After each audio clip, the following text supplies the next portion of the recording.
Sabe, o que é que reis antigos, leis romanas e poemas de milhares de anos atrás podem nos ensinar sobre liderança hoje, no século XXI?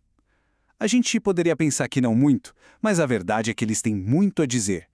Hoje, a gente vai mergulhar nessas fontes de sabedoria antiga para descobrir um guia que, olha, é surpreendentemente relevante sobre o que significa liderar de verdade e, mais importante, viver uma vida com propósito.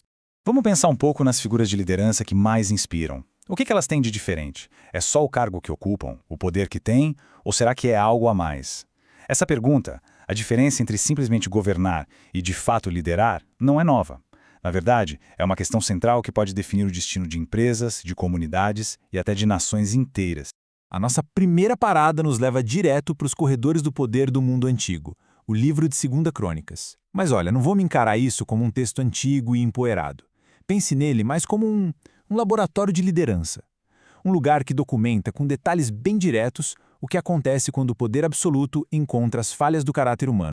O que a gente encontra aqui é uma verdade que não envelhece. As escolhas de quem está no topo sempre ecoam por toda uma nação. E o livro de Crônicas nos apresenta 2 reis que são exemplos perfeitos disso. As histórias deles viraram verdadeiras lições. Uma sobre como se constrói um legado e a outra, sobre como se destrói um.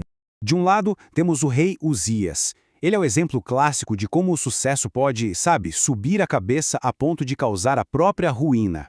Do outro, o rei Acás, que por sua falta de fé e de princípios, acabou arrastando o povo todo para o desastre. São 2 falhas de caráter bem diferentes, mas que levaram a 2 caminhos de fracasso.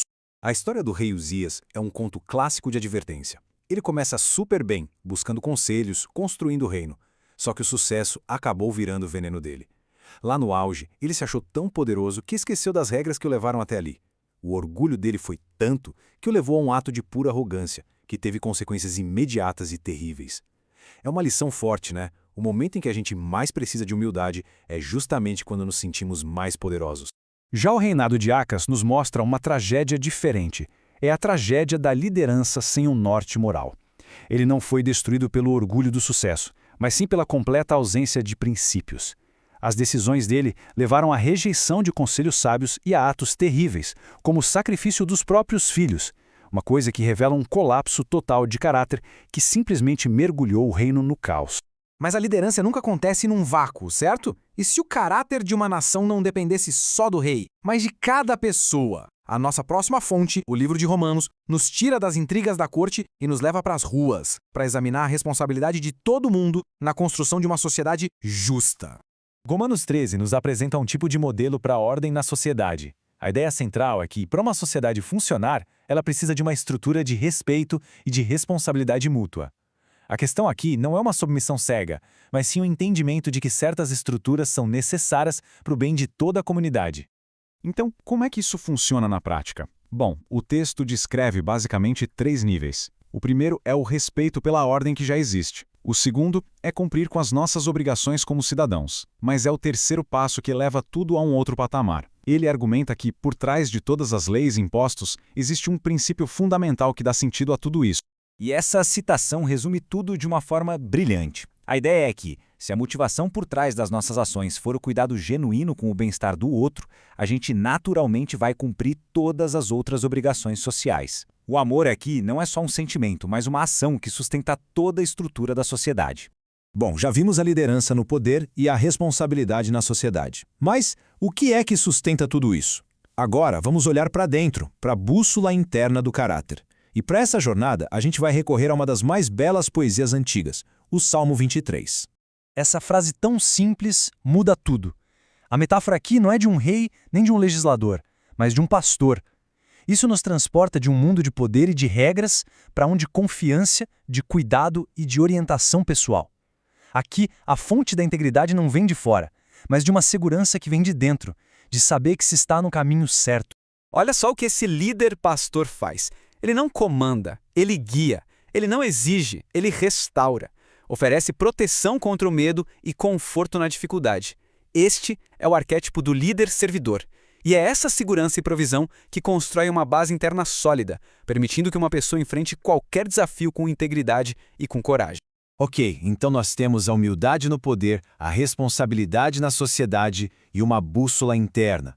Mas como a gente sabe se tudo isso é de verdade? A peça final do nosso quebra-cabeça vem de um provérbio que nos dá o teste definitivo de tudo isso, as nossas ações.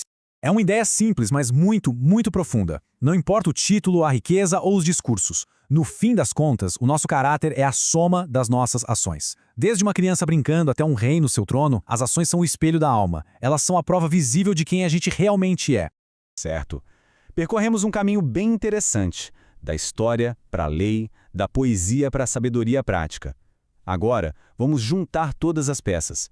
O que é que surge quando essas 4 perspectivas diferentes se unem para formar uma única bússola moral? Cada fonte nos deu uma peça essencial desse quebra-cabeça. Crônicas nos alertou sobre o perigo do orgulho.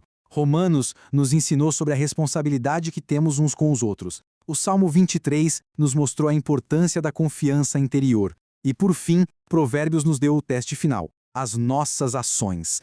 Juntos, eles formam um modelo bem completo de caráter. Então, a conclusão principal é esta. Não se trata de uma coisa só. Uma liderança eficaz e um caráter sólido não vêm apenas de seguir regras, ou só de ter bons sentimentos. É um equilíbrio complexo entre humildade no poder, compromisso com a comunidade e uma base interna de integridade que se mostra em ações concretas.